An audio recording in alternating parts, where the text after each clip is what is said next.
राधे कृष्णा जी।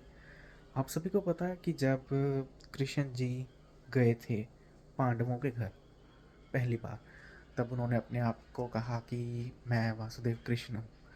और जब उन्होंने ऐसा बोला तो सभी लोग उनकी सेवा में लग गए, सिवाय अर्जुन जी के। सब कुछ देख रहे थे वो।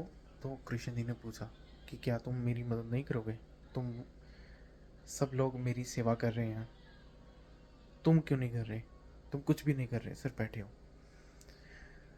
अर्जुन जी ने कहा कि सब लोग आपकी सेवा में लगे हैं, मेरे चारों भाई, लेकिन एक आदमी जिसे मैं नहीं जानता वो मेरे घर पे आया है। तो मुझे क्या करना चाहिए? मुझे सिर्फ देखते रहना चाहिए, सिर्फ देखते रहना चाहिए, नोटिस करना चाहिए कि क्या हो रहा है, क्यों हो रहा है, कैसे हो रहा है। कोई चोर तो नहीं है, कोई दुश्मन तो नहीं है। तब कृष्ण जी ने कहा, ये अर्जुन नाम ऐसे नहीं पड़ा। और उन्होंने उनको एक संदेश भी दिया कि तुम तीर बहुत अच्छा चलाते हो। उस समय तो अर्जुन जी को समझ में नहीं आया, लेकिन बाद में आया। लेकिन अब कहने का भाव यही है कि उन्होंने सीधा सीधा कृष्ण जी को मना कर दिया कि मैं आपकी सेवा नहीं करूँगा।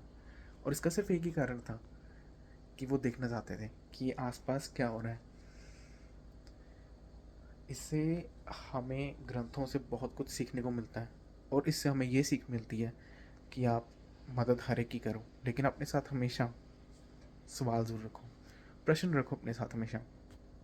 ऐसा क्यों है, कब, कहाँ, कैसे, हर एक चीज़ के बारे में सोचो। छोटी से छोटी चीज़, बड़ी से बड़ी, हर एक डिटेल याद रखो। क्यों हुआ था, कब हुआ था, कैसे हुआ था। पुराने लोगों की आदत थी, कुछ गाड़ी देखी कहीं पे, उन्होंने उसका नंबर नोट कर लिया कि यहाँ पे ये अनहोनी हुई थी। अगर कहीं बाद में जाके कुछ होता है तो उन्होंने कहना कि हाँ ये चीज़ हुई थी और ये था, ऐसा था। लिखने की आदत, हर एक चीज़ ऑब्जर्व करने की आदत। तो ये हमें सीखने से मिलती है महाभारत से। बहुत सारी चीज़ें हैं और ये उनमें से एक चीज़ है।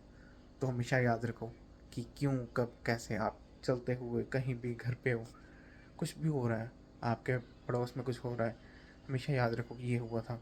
और उसका कारण भी सोचो, सोचो उसका कारण कि क्या रीज़न हो सकते हैं, क्या कारण हो सकते हैं ऐसा हो रहा है। राधे राधे।